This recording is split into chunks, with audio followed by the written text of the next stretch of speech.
कृष्ण की ज्योति। प्रिय मित्रों नमस्कार।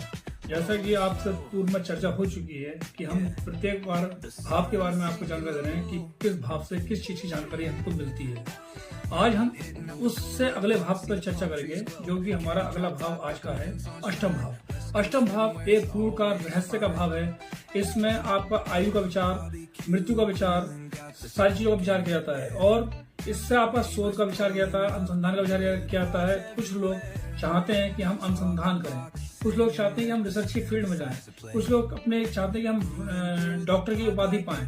तो इस चीज का भाव का विचार केवल इसी भाव से जाता है, अष्टम भाव से। अष्टम भाव एक मृत्यु का कारक भी है, जल का कारक भी है और ये सारी चीजों के कारक होने के साथ साथ ये चीज बताता है कि आपकी आयु इस संसार में जब आप आए हैं तो कितनी रहेगी।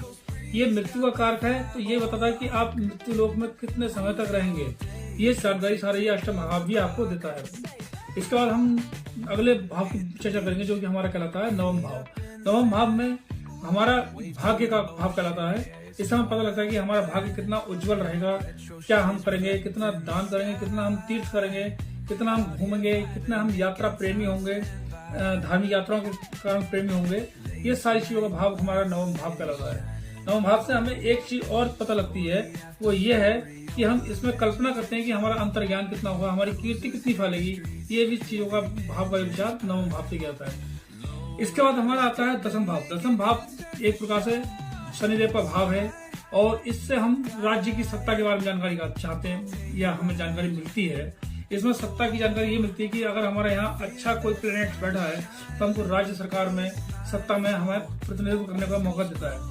सरकार में जितने प्रतिष्ठित लोग और प्रतिष्ठित पद होते हैं वो इसी भाव से देखा जाता है। ये भाव दिखाता है कि आप कितने यशस्वी होंगे, कितना आपका मान सम्मान होगा इस पद के प्रति और कैसे कैसे आप डिसीजन लेंगे। यहाँ आपको निर्णय लेने की क्षमता भी देखी जाती है।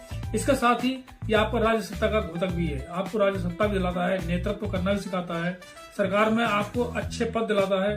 आपकी सरकार में और नीचे के लोगों में कितनी लाइजनिंग होगी, ये सब यहीं से दसम भाव से हमें पता लगता है। दसम भाव एक ऐसा भाव है जो हमारे पिता का ही भाव कहलाता है। पिता के प्रति हमारी क्या जिम्मेदारी है, पिता के प्रति हमारा क्या दायित्व है, ये चीज भी हमको यही भाव बताता है। अब आपको हमने ये अष्टम, नवम और दसम का बताया। इसी के साथ मैं आपसे ये रिक्वेस्ट भी करूंगा अपने ऑडियंस से कि वो इस अगर चीज समझ में आती है तो प्लीज लाइक, शेयर और सब्सक्राइब करें। नमस्कार।